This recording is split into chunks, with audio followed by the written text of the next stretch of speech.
The Legion of Doom is back, this time with a new name, new powers, and a traitor inside the Justice League. I'm Andrew the Geek Master, and in today's video, we're breaking down everything that went down in issue number 4 of Justice League Unlimited.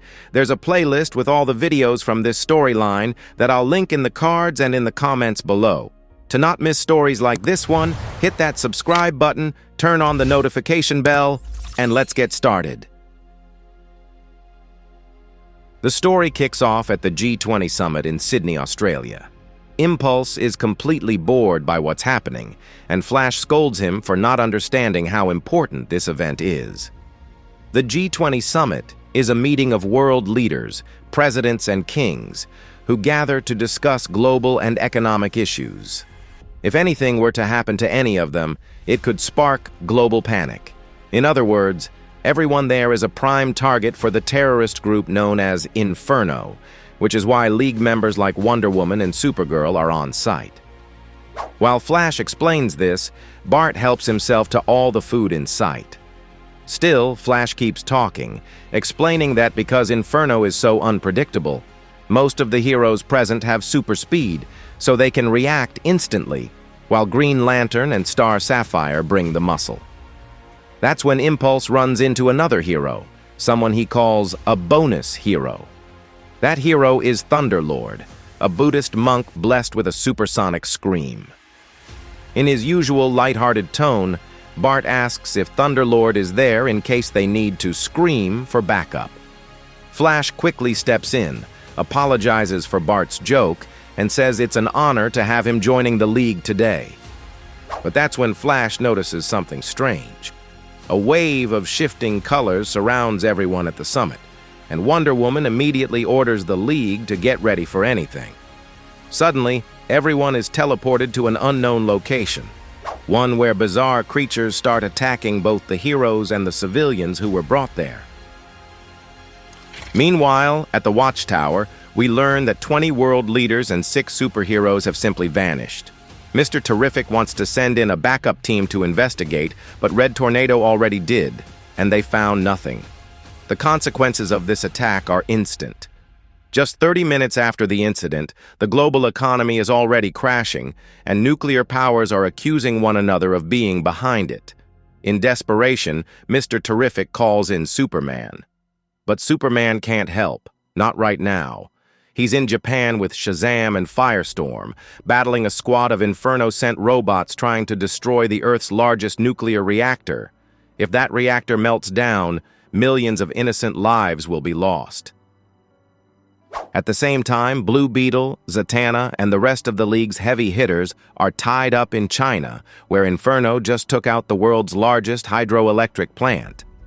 This leaves Mr. Terrific wondering, who are the members of Inferno? And how are they capable of orchestrating chaos on this scale? The only hero who's ever encountered them is Dr. Occult, and he's been in a coma since his last appearance. All we know is that they mentioned old enemies. So Mr. Terrific decides to investigate the Legion of Doom, an old group of supervillains who used to be one of the League's toughest enemies. The problem is, it doesn't make sense. If you've been following the channel, you know that Lex Luthor has lost his memory and is currently working with Superman. Sinestro rejoined the Green Lantern Corps, and the Joker's last known location is nowhere near any of Inferno's attacks. In other words, Mr. Terrific is in the dark, and he needs answers.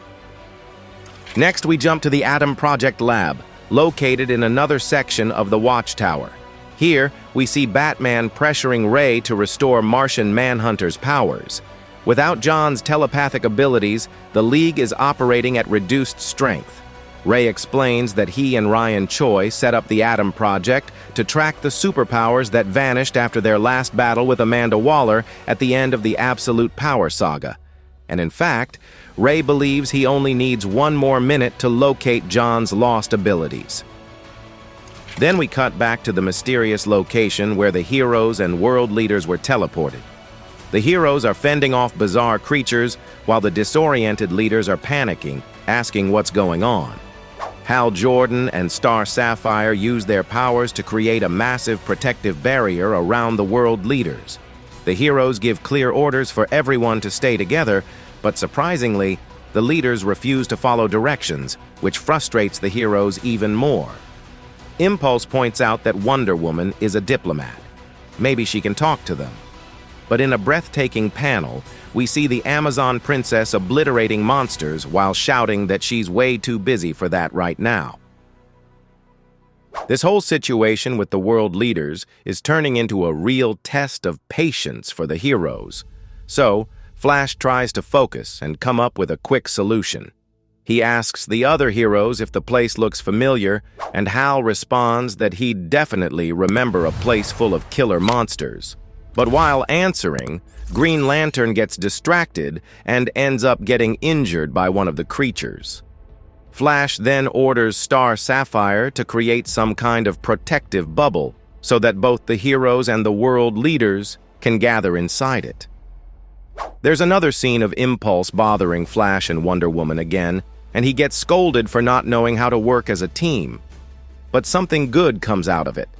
During this brief moment of pause, Bart looks over at one of the leaders and notices a suspicious smirk on his face. Without hesitation, Bart grabs the guy and speeds off with him, determined to interrogate him. Meanwhile, at the Watchtower, Adam finally manages to track down John's powers. Up until recently, John's powers were located in the African jungle. Then they moved west and completely vanished without a trace. At this point, the events at the Watchtower and the location where the heroes are trapped start happening simultaneously.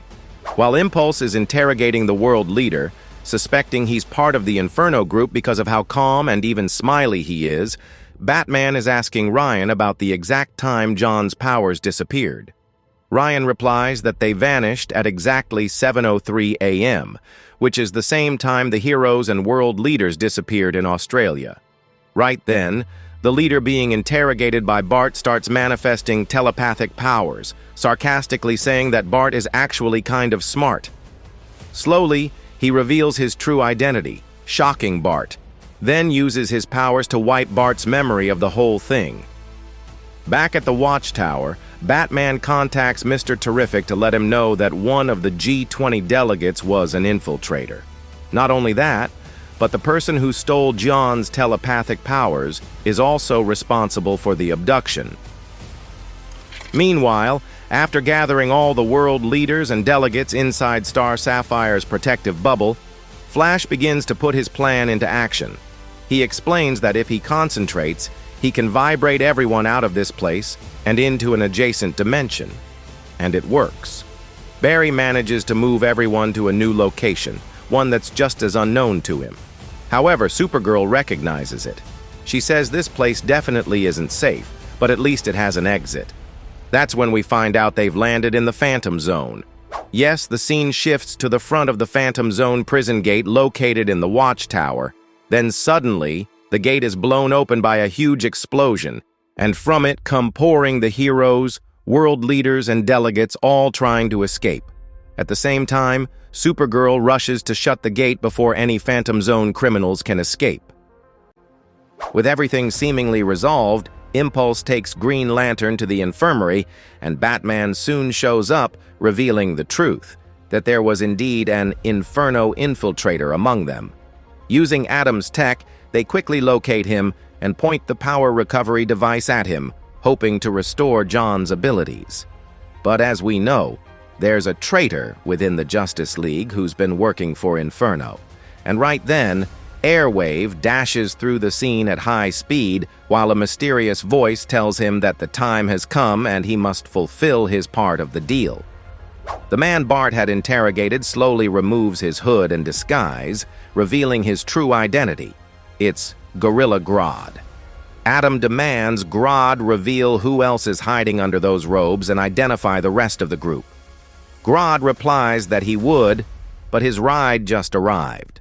That's when Airwave uses his powers to escape with Grodd, revealing himself as the big traitor within the League, leaving everyone absolutely stunned. On the final page, we get the reveal of the other members of Inferno.